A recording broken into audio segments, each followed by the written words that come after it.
Zach is back. It's the Zach Gelb Show on Fox Sports 920 The Jersey.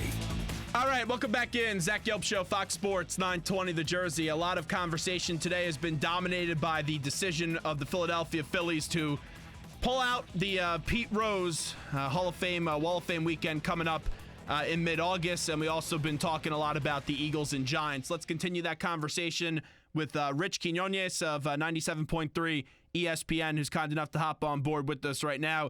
Q, appreciate a few minutes. Thanks for the time, and how are you?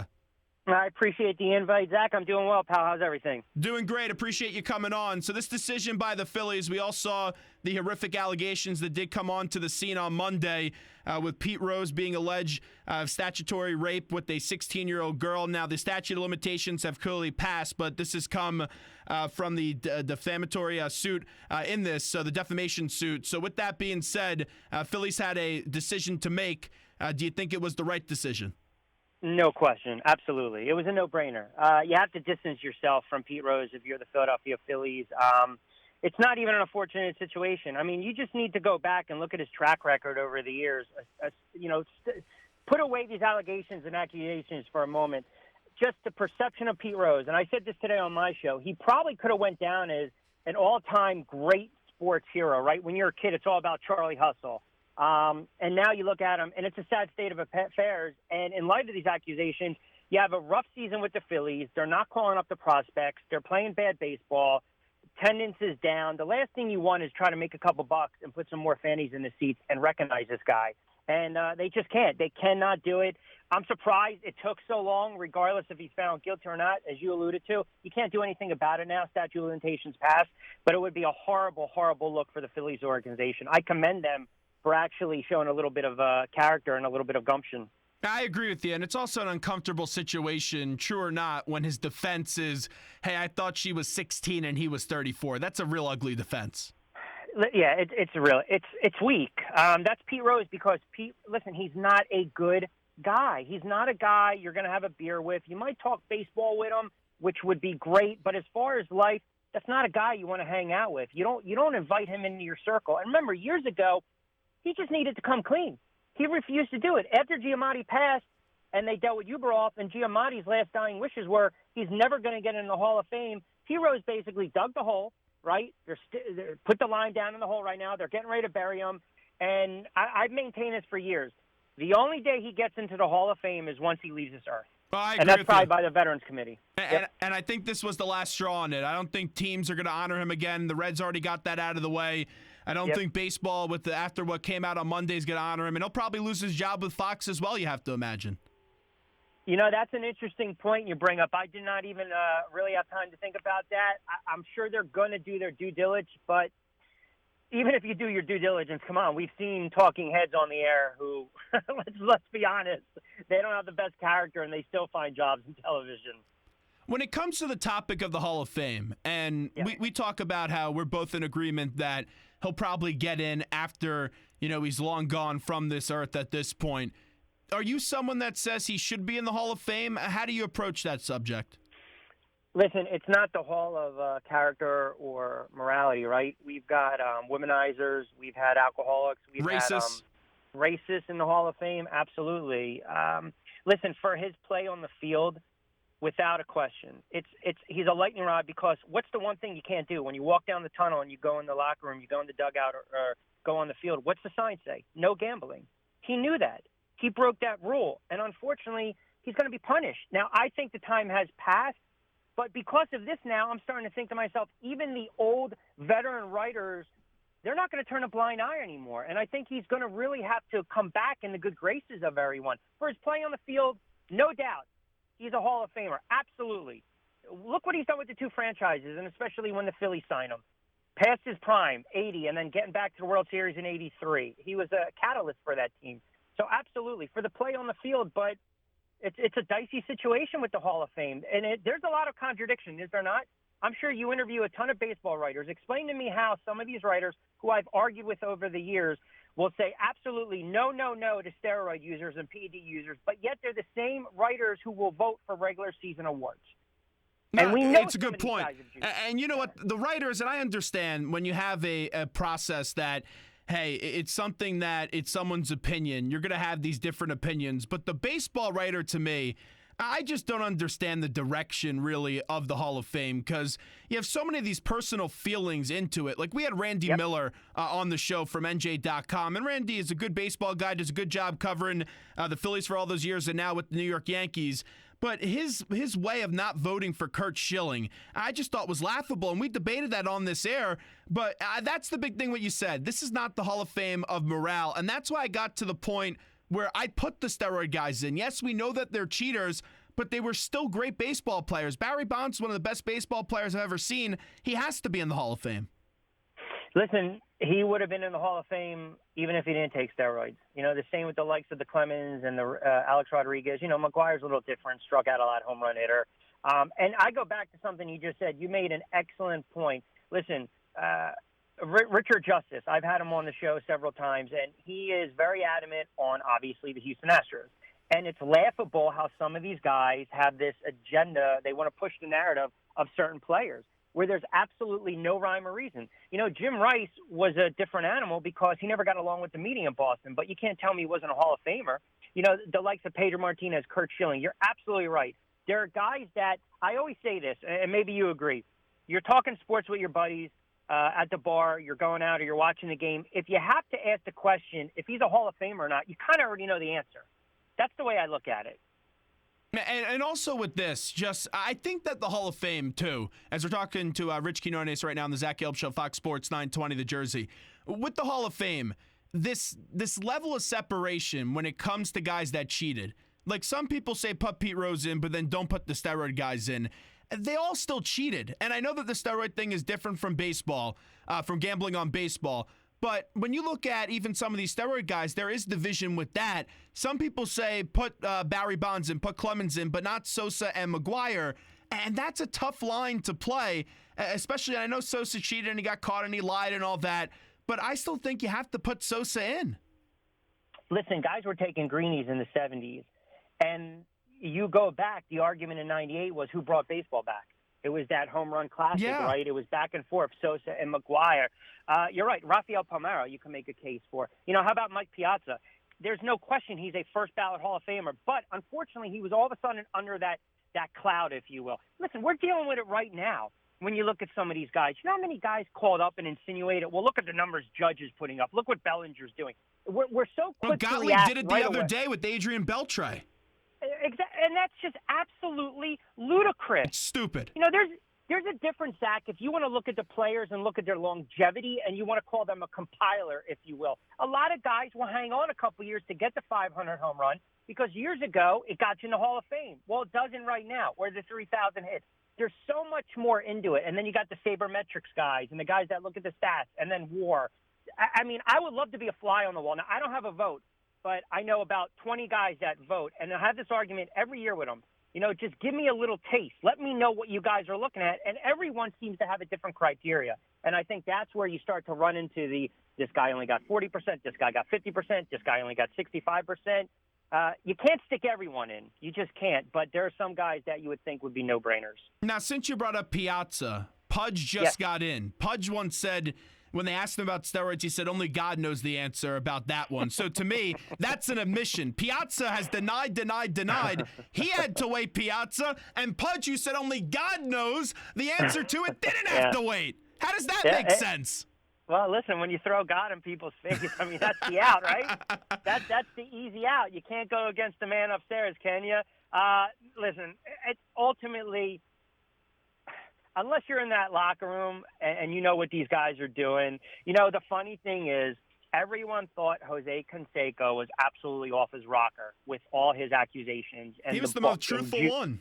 That's right. At the end of the day, he has the most credibility. Yeah, you're absolutely right. Yeah. So it's definitely that fine line. But, again, you can make the same argument with the NFL when you come into the Hall of Fame voting. You can, because the Hall of Fame voting, a lot of these Hall of Fame voting, it's how did someone treat me when I covered them?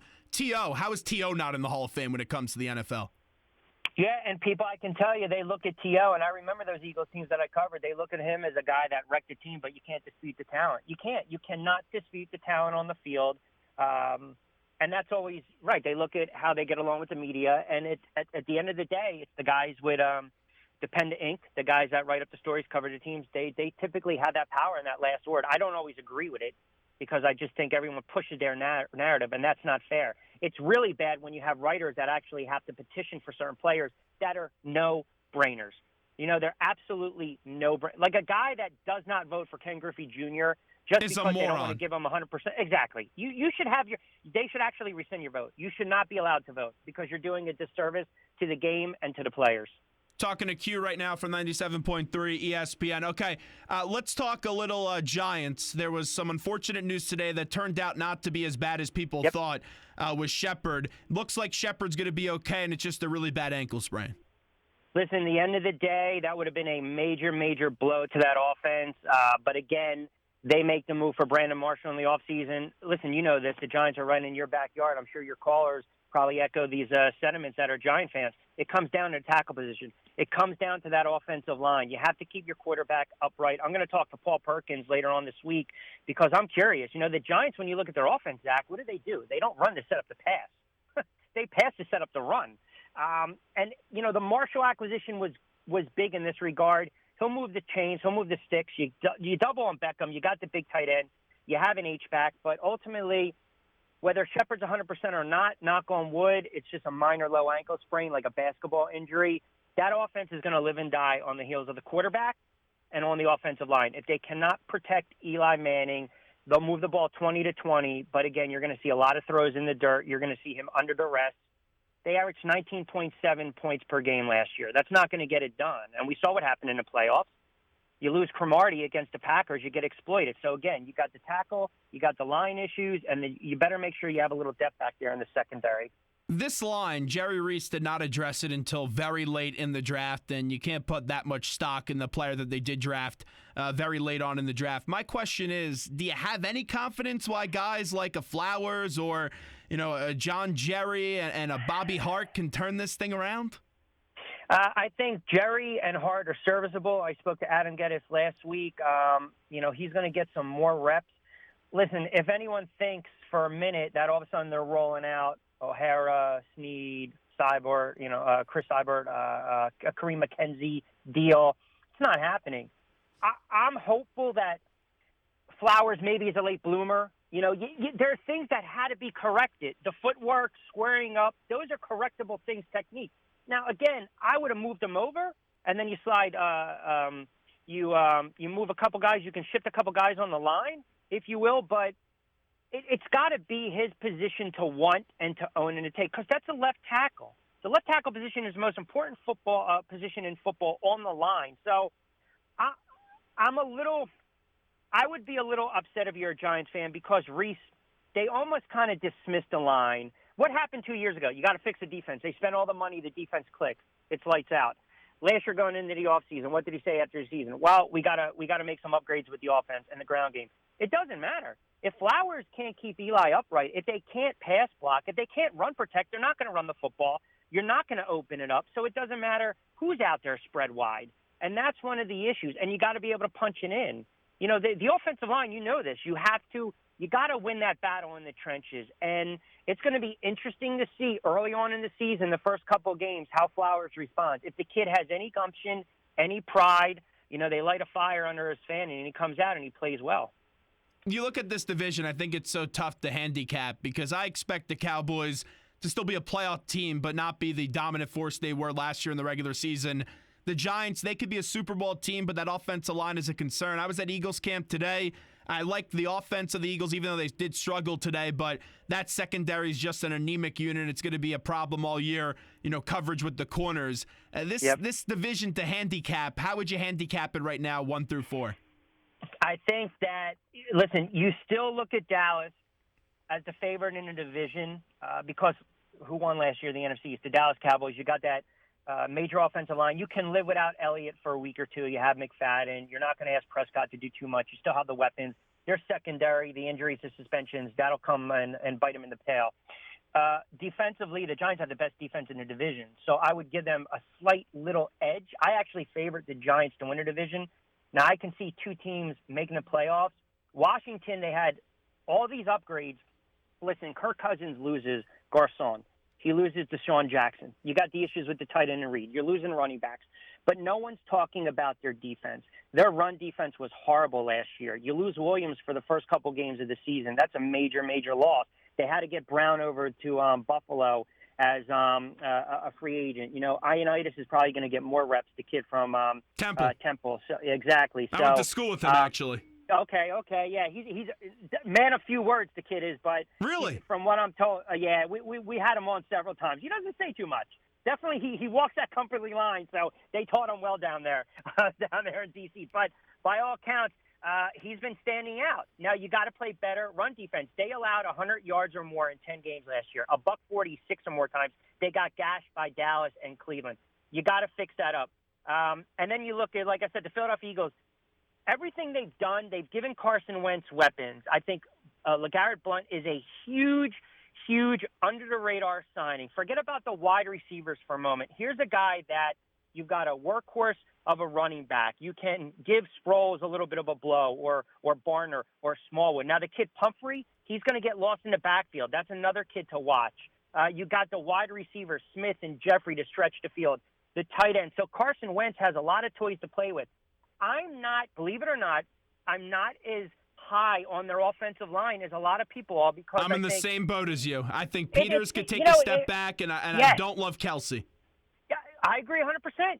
It seems as though I think the other shoe's going to drop this year with Peters. Kelsey, he's not natural at a center. He's got to put on more weight, and that's not going to happen. And then you rotate the line a little bit. They lack a little bit of depth defensively. We know that. The tackle's got to make plays. Curry's got to stand out. The linebackers have to make plays. But with all that being said, to me, you can really throw a dart at Washington and the Eagles. No matter what, that division's going to be competitive. But the Giants, because of that defense, listen, if you can run the ball and play defense in November and December and get to the quarterback, you're going to have an opportunity to make a run here. And I just look at that team on paper. I think they're soured from last year. You know, the defense took a couple games to click, and when they did, they were lights out. The same with the Eagles. It's going to take a month or so for that offense to click, and they should be able to move the ball. And now you have some deep threats. You have a red zone. You have more efficient red zone pieces with those wideouts and the tight ends. Carson Wentz has to cut down on his turnovers without a doubt. And another thing, and I don't know if you guys have talked about this a lot, you know, Doug Peterson, this is a critical year for Doug Peterson because everyone knows he was basically the last man on the totem pole. They brought in Coughlin. I think it was an, oh, by the way, let me go with the okay-looking girl at the dance, not the prettiest one. So he was the last resort. And I think this is a huge year because you see the progressions of quarterbacks from year 1 to 2. We saw it with Winston. We saw it with Carr. We saw it with Mariota. So these two, good, bad, or indifferent, will be joined at the hip. And I think these two are under the radar, under the microscope. I think Wentz has a very good season, to be honest with you. I just don't think, secondary-wise, with those corners, the Eagles are going to be able to shut down some of these weapons, especially in the NFC East. Being at Eagles camp a few times, I feel like Doug Peterson is more confident this year, but that decision-making in-game still scares the crap out of me. I think he's someone that gets the team prepared, but when you're in the final 3 minutes, 4 minutes of games, and you have to make a big decision against the Giants or the Cowboys, that seems like a very easy decision. That's where I think he drops the ball, no pun intended on that one. And that's my big concern with him, his decision-making in the crunch time of games. It's legit. It's a bugaboo. It's well documented. Look at the Dallas game. Look at the Giants Didn't game. take the Look field goal. It was terrible. Oh, how about having your quarterback, or you have a delayed draw on 4th down, or you roll him out to block after the concussion, or you're pulling your guard or your center, Kelsey, on a bad ankle. But again, those are right away. Eagles fans start to think, "Oh boy, here we go again with Andy Reid." And listen, you got to give it a little bit of time because the last thing you want to do is start getting rid of your head coach.